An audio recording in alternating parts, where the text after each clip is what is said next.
flores de corte que habíamos dejado la última clase. Hoy toca ver la fresia. La fresia recibe diferentes nombres, depende de donde nos encontremos. Comúnmente aquí en Canarias las conocemos como fresias. Son flores hermafroditas, normalmente un poquito irregulares, no todas son iguales. Vemos diferentes tipos aquí, diferentes varietales por colores. Vemos tamaños más grandes, tamaños más pequeños. En sí lo que tenemos es una especie de espiga de flores, pero sí están estas flores normalmente ubicadas a lo largo de un tallo floral. A nosotros lo que nos interesa es saber que son en forma de campanitas, suelen tener una floración escalonado, con lo cual a la hora de comprarlas tenemos que fijarnos bien en que en las varas, por lo menos las flores de las bases de esas ramitas florales, tengan 3 o 4 ya abiertas para poderlas utilizar. Posteriormente en el ramo es probable que se nos abran durante la semana las que faltan. Normalmente suele quedarse la última sin abrir, ¿no? Porque cambian muchísimo las condiciones de humedad y temperatura de nuestro establecimiento, de nuestro vivero, a una casa en particular como hemos visto. Hay que tener en cuenta que normalmente son flores que van a darse en primavera. En nuestras condiciones pues se pueden forzar un poquitito, podemos tenerlas desde navidades hacia adelante, pero sí es verdad que a partir de febrero es cuando las vamos a encontrar en el mercado. Seguimos con el género Lilium, tenemos las azucenas, una gran flor de floristería. Normalmente se emplea muchísimo en composiciones solo con azucenas, es una flor muy espectacular. Hoy día las varietales que se comercializan tienden a variar esa forma de pétalos, de forma que sean un poquito más ondulados, más rizados. Son normalmente varas que tienen unas flores de unos 12-15 centímetros, ya les digo, muy espectacular. Colores blancos normalmente, se están consiguiendo varietales de otro tipo de colores, pasteles. Llama mucho la atención, ya les digo, sobre todo el blanco, y la forma de preparación pues la misma que prácticamente todas las varas de flor, ¿no? Limpieza de hoja verde, aunque sean hojas muy ornamentales, se tienden a quitarle prácticamente todas, dos, como máximo 3 pisos, y terminar ese complemento de verde, pues lo más tradicional, pues con una lluvia blanca. Es muy frecuente utilizar esta flor para las épocas de Semana Santa, todos los ornamentos de iglesia, todo lo relacionado con bodas, con bautizos, con comuniones, que es uno de los grandes momentos de la comercialización de la floristería. Tenemos flores muy grandes, muy espectaculares. Esa parte masculina de la flor, ese androceo, esos estambres son muy particulares, son muy llamativos, es parte de la característica de esa flor. Los lirios se diferencian de las azucenas, pues básicamente es muy fácil diferenciarla por el tema de sus estambres. Los lirios tienen unos estambres muy marcados, e incluso con coloraciones muy llamativas, como vemos naranja con fondo blanco de pétalo, ese color vino sobre fondo rosa de los pétalos. Son flores muy, muy apreciadas tanto por su olor como por su particularidad floral, que vemos que al ser esa flor tan llamativa nos da mucho juego en composiciones con monoflores, con poca cantidad de flores, composiciones muy pequeñas, muy minimalistas que se llevan hoy día bastante. Se aprovecha también ese verde de las hojas para sustituir los verdes de corte que vamos a introducir. Entonces, sin tener que quitar todas las hojas de ese tallo floral, nosotros podemos utilizarla para hacer nuestras composiciones. Esta composición que tenemos aquí es muy sencilla, muy llamativa, y no solo para composiciones de pie o composiciones de mesa, sino incluso para el tema de broches, en celebraciones normalmente relacionadas con el mundo religioso, como comuniones, bodas, bautizos. A la hora de hacer composiciones para algún tipo de evento o celebración, el blanco sabemos que es bastante característico, da mucho juego, es tan potente con ese verde tan fuerte, y esos pequeños matices de las venas de los pétalos pues también nos va a dar una gran riqueza visual que es bastante apreciada en nuestras composiciones a la hora de poder valorarlas. No es lo mismo pedir X cantidad de dinero por algo muy llamativo que la misma cantidad por algo que no luce tanto. Ya les digo, el tema del género Lilium son flores muy espectaculares, como estamos viendo, y normalmente bastante agradecidas a la hora de hacer una composición. Entramos dentro del género tulipán, muy conocidos, provenientes de Holanda, plantas también que provienen de bulbo, tallos simples terminados en una flor, las flores muy erguidas, un poquito complicado el tema del trabajo de esa orientación de esa flor dentro de una composición o de un ramo, pero es verdad que esa forma tan característica de esa flor, de esos pétalos muy cerraditos, o sea, tendremos que darle algún elemento más que rompa esa geometría elipsoidal para que eso sea llamativo. Si es verdad que lo bueno de los bulbos de tulipán es que tenemos una gran variedad de colores que prácticamente cubre todo el abanico de arco iris, con lo cual podemos hacer composiciones florales muy vistosas, multicoloristas, trabajarlos muy bien. Ya la hoja es un poquito más particular a la hora de trabajar con ella. Normalmente se suelen eliminar casi todas, dejando una o dos máximo para que no siga la tendencia esa muy vertical, muy cerradita, geométrica. Tenemos que buscar otros elementos que nos aporten algo de amplitud a nuestra composición. Nuevas especies como las del género Liconia, muy llamativas, muy espectaculares, pero muy particulares a la hora de hacer alguna composición. Estas flores pueden llegar a tener 7 metros de altura. Tienen hojas, voy a poner ahí muy simple, alterna, pero este tipo de flor, por así llamarla, que es muy pariente, un pariente muy cercano de nuestras plataneras, de las esterlicias, eh, tenemos el pequeño inconveniente que es tan particular estas flores que son difíciles de meter en una composición.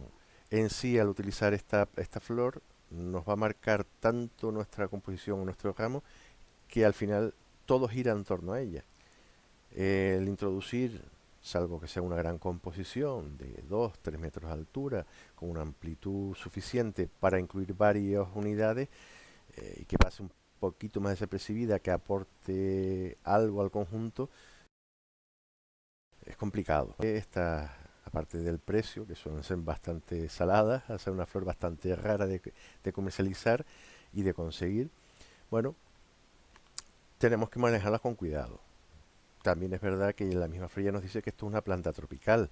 Plantas tropicales es difícil de meterla en otros climas, pero sí es verdad que se asocia con algo muy vistoso, esos colores tan llamativos de rojos tirando un pelín al fucsia con esos amarillos casi fluorescentes, son un poquito difíciles de combinar con otros verdes de corte.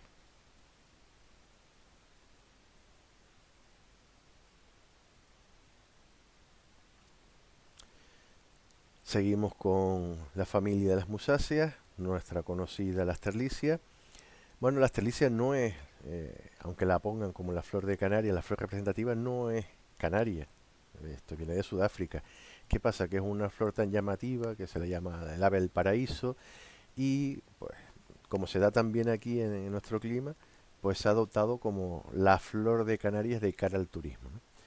En sí es una flor que se trabaja muy bien, se puede no manipular tanto ese tallo y darle una orientación, pero al tener esta forma tan particular, en forma de cabeza de ave,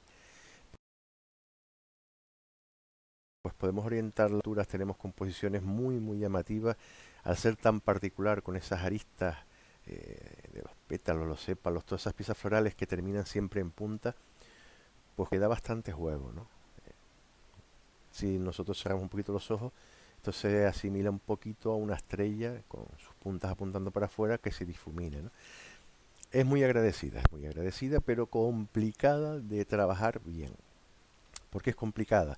Porque si nosotros no sabemos manejar bien esa composición manual del ramo, no sabemos trabar bien todos los elementos y dejarlos fijos en una posición, incluso a la hora de hacer esa amplitud y abrir bien todas las piezas de nuestro ramo, pues se nos puede quedar muy junto y este tipo de flores, si no abrimos lo suficientemente el ramo, no luce.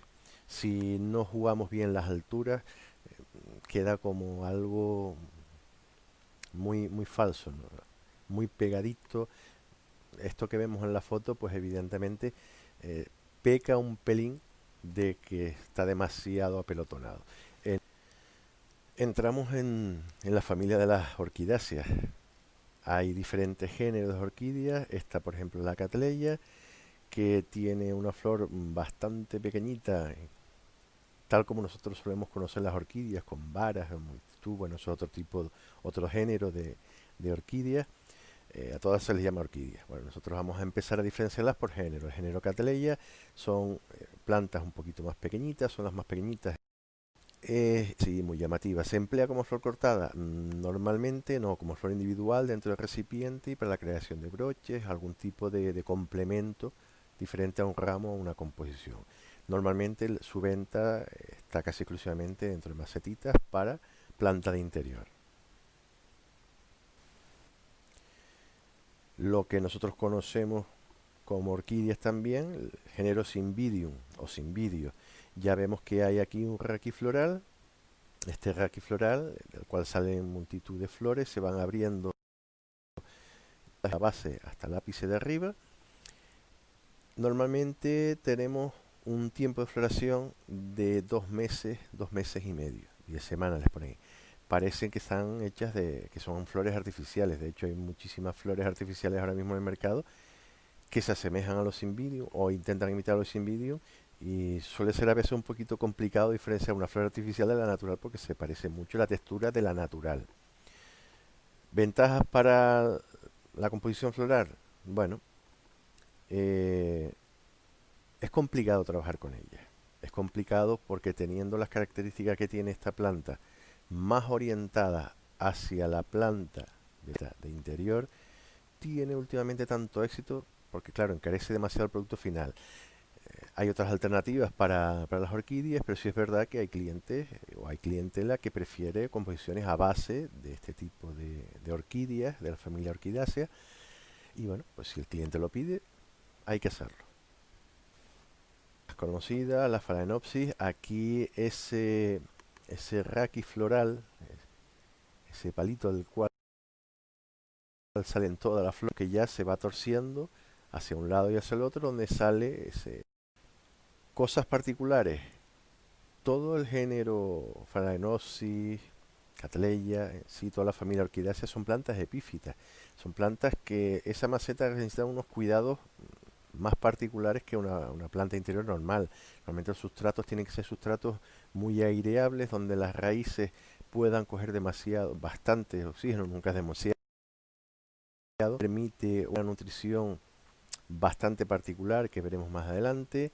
El riego que no encharque, son plantas que no soportan muy bien el encharcamiento. Nosotros pensamos, ¿no?, que como son tropicales, donde llueve mucho, sí, pero es verdad que esas raíces están adaptadas a vivir colgadas de árboles donde hay muchísimo más oxígeno que en el suelo. Por lo tanto, uno de los mayores fracasos de este cultivo en las casas es que tienden a poner el sustrato, a plantarlas en macetas, cuando no es un sustrato de maceta, sino a base de corteza, de restos vegetales específicamente preparados para que las raíces puedan nutrirse y tener el suficiente oxígeno como para vivir bien y permanecer siempre vivas, ¿no?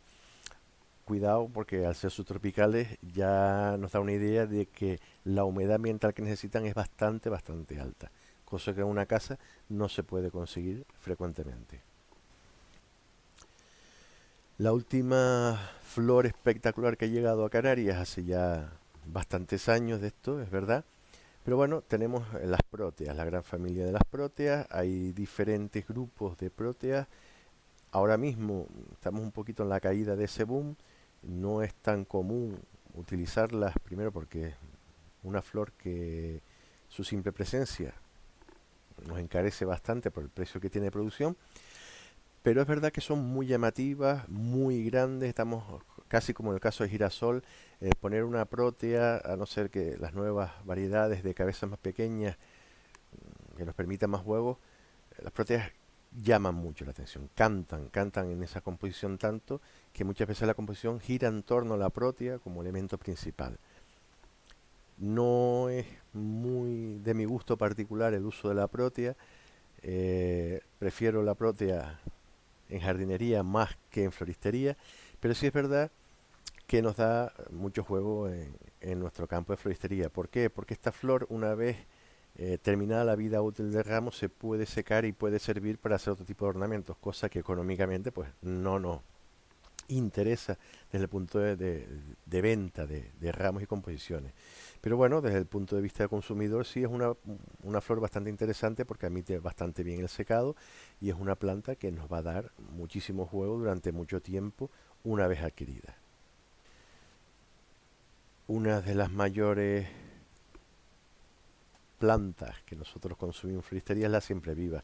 Vemos la gran variedad de colores que podemos conseguir el día de hoy en el mercado y cómo se usa mucho esta flor casi como relleno y fondo de muchísimas composiciones, sobre todo composiciones de mesa, se adapta muy bien. En el tema de ramos se adapta muy bien. Esto es una de las flores tradicionales. Aquí en Canarias con el tiempo se ha convertido en una flor tradicional de acompañamiento de un ramo, una composición de cara al cementerio, de cara a llevar a nuestros ancestros al cementerio. Bueno, hacemos esa composición y ponemos siempre viva. Siempre vivas porque dura muchísimo, es una flor que una vez terminado la vida también, como la protea de ramo, admite muy bien el secado, como flor seca se puede emplear muchísimo, eh, igual por eso se le llama siempre viva, porque siempre va a estar viva. Es verdad que hay que secarla bien, en unas condiciones bien, porque si no se suele marchitar, se suele perder ese color. Bueno, veremos diferentes técnicas y trucos para mantener esa vivacidad de colores y esas texturas que tanto nos gustan. Ya digo, normalmente esto es una flor que se emplea muchísimo para complemento. Se emplea para dar compacidad a un ramo, para dar apariencia de robustez. Yo personalmente no me limito a eso, yo les digo que esto da muchísimo juego incluso para pequeñas composiciones, no utilizar ese ramillete completo de las flores, sino a lo mejor pequeñas unidades, darle toques de color donde normalmente no se espera que haya un color en medio de un verde. Bueno, veremos poquito a poco el trabajo con las siempre vivas, cómo va a salir en nuestras prácticas. De la rosa no nos vamos a entretener mucho porque es una de las flores más conocidas. Ahora mismo tenemos rosas para todos los gustos y colores, se podría decir. Abarcamos tres grandes grupos de rosas que son las de cabeza pequeña, las de cabeza grande y las ramificadas o rosas spray que normalmente vienen en ramillete. Estos tres grandes grupos nos llenan todo el abanico de composiciones florales que podamos hacer y utilizar con rosas. Es la reina de las flores desde hace muchísimo tiempo porque aporta dos cosas. Nos aporta la textura, nos aporta el color y nos aporta el olor. Lo tiene todo. O sea, por eso le digo que es la reina de las flores. En cuanto a colores, colores lo mismo que los tulipanes. Esto es un pequeño catálogo que les he puesto aquí y tenemos variedades clasificadas por colores. Y los colores son todo el arco iris prácticamente. Ya lo último, pues el tema de las rosas negras, esa rosa bucólica idealizada en la fantasía romántica, la fantasía gótica, pues está en el mercado, y con lo cual se cumple todo el abanico de clientela que les gusten las rosas y que les guste un color, o si no le gustan las rosas, o le guste el color, tenemos cubierto con rosas esa preparación que el cliente desee.